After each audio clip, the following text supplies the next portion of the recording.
আসসালামু আলাইকুম, welcome back to cooking by Ibadat. চলে এসেছি নতুন আরেকটা রেসিপি নিয়ে। আজকে তৈরি করব টমেটো আর সিমের খুবই মজাদার একটি ভর্তার রেসিপি।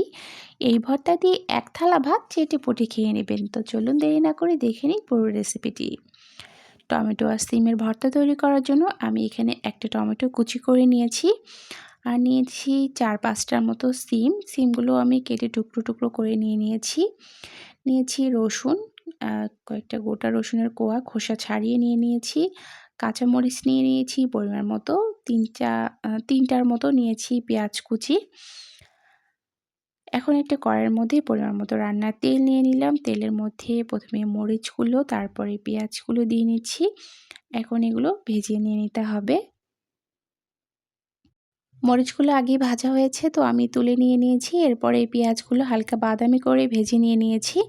এখন ওই একই তেলের মধ্যে আমি সিমের টুকরোগুলো দিয়ে নিচ্ছি। এরপরে দিয়ে নিচ্ছি টমেটো টুকরোগুলো এর মধ্যে দিয়ে নিলাম। দিয়ে নিচ্ছি রসুনের কোয়াগুলো। এখন এগুলো একটু নেড়ে দিয়ে নিব।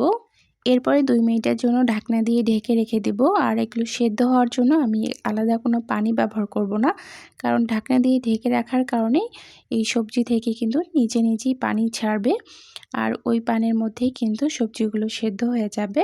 আপনারা নিশ্চয়ই দেখে বুঝতে পারছেন সিম আর টমেটোগুলো কিন্তু সেদ্ধ হয়ে গেছে। তো আমি এখন আরও কিছুক্ষণ এগুলো ভেজে নিয়ে নিব, যাতে এর মধ্যে এক্সট্রা যে পানিগুলো আছে সেগুলোও শুকিয়ে আসে। কারণ পানি সহ তুলে নিলে কিন্তু ভর্তাটা খেতে পানসে লাগবে, যার জন্য 2-1 মিনিটের মতো ভালো মতো ভেজে নিতে হবে।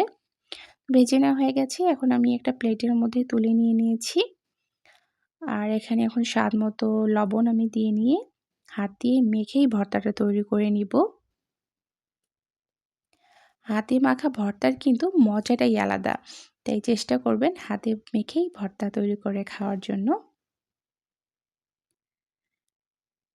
এখন আমি রসুনগুলো এই মরিচ পেঁয়াজের সাথে মাখিয়ে নিচ্ছি। মরিচ পেঁয়াজের সাথে রসুনটা ভালো মতো মাখিয়ে নেওয়া হয়ে গেছে। এখন টমেটো আর সিমগুলো মরিচ পেঁয়াজের সাথে ভালো করে মাখাবো। ভর্তাটি বেশ ভালো মতো চটকিয়ে মাখিয়ে নিতে হবে।